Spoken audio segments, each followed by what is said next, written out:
আজকে যদি বলা হয় রাত 12টায় মালাকুল মাউত এসে আপনার রূহ নিয়ে যাবে, this night is your last night in your life, আপনার জীবনে এটা শেষ রাত, এখন আপনি যে নামাজের সুযোগটা পাবেন, লাস্ট চান্স, আপনি ওই দিন কি করবেন? আহা, কত সুন্দর করে অজু বানাবেন, তাই না? সাদা ধবধবে পাঞ্জাবি পরে আতর মাখবেন, মুসল্লাটা বিছিয়ে, হাই রে কি সুন্দর নামাজ, কি সুন্দর রুকু দিবেন আপনি। ওই দিনের রুকুটা হবে আপনার জীবনের শ্রেষ্ঠ রুকু, ওই দিনের সেজদা হবে আপনার জীবনের শ্রেষ্ঠতম সেজদা।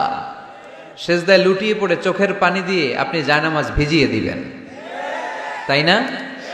কারণ আপনি confirm this is your last সালাহ, এটা আপনার শেষ নামাজ। তো প্রত্যেক ওয়াক্তে যে দাঁড়াই, কোনো গ্যারান্টি আছে যে আরেকটা নামাজের সুযোগ পাবো? তাহলে প্রতি ওয়াক্তেই আমরা এটা ভাবি না কেন যে এটা আমার জীবনের শেষ নামাজ হতে পারে? বিশ্বাসীরা যখন নামাজে দাঁড়ায় তারা ভাবে it could be my last and final সালাহ। চিল্লায় বলতে হবে ঠিক কিনা? সাহাবারা যখন নামাজে দাঁড়াতেন, সফরে যখন মরুভূমিতে সালাত আদায় করতে দাঁড়াতেন, মরুভূমির পাখিগুলো সাহাবাদের মাথায় এসে বসে যেত। কারণ পাখি মনে করতে এগুলো খেজুর গাছ। কি গাছ? নড়ে না, চড়ে না, ঠায় দাঁড়িয়ে আছে। পারা যাবে না এরকম নামাজ পড়তে? ইনশাল্লাহ পড়েন।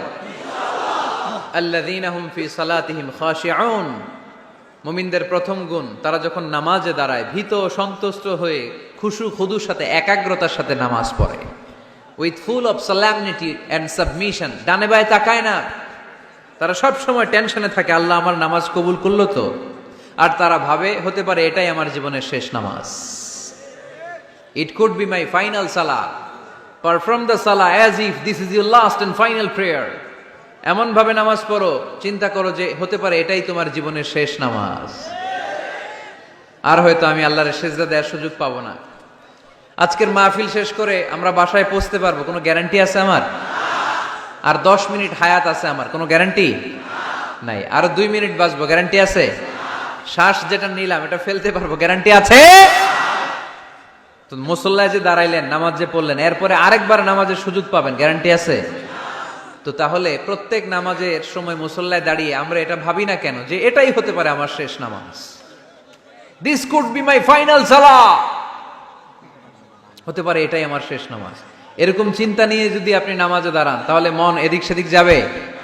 অনেকে নামাজেও দাঁড়ায়, আবার টেলিভিশনে কোন নিউজ দিচ্ছে ওইটার টেনশনও থাকে, আছে না নাই? নামাজেও দাঁড়ায়, শেয়ার বাজারের দাম বাড়লো না কমলো টেনশন করে। নামাজেও দাঁড়ায়, মাশরাফি ছক্কা মারলো না আউট হইলো, টেনশন আছে না নাই? যার যেদিকে আগ্রহ ওইটা নিয়ে পড়ে থাকে নামাজে, ওই নামাজকে আল্লাহ কবুল করবে? এজন্য এমন ভাবে সালাতে দাঁড়াবো, ভাববো যে হতে পারে এটাই আমার জীবনের শেষ নামাজ।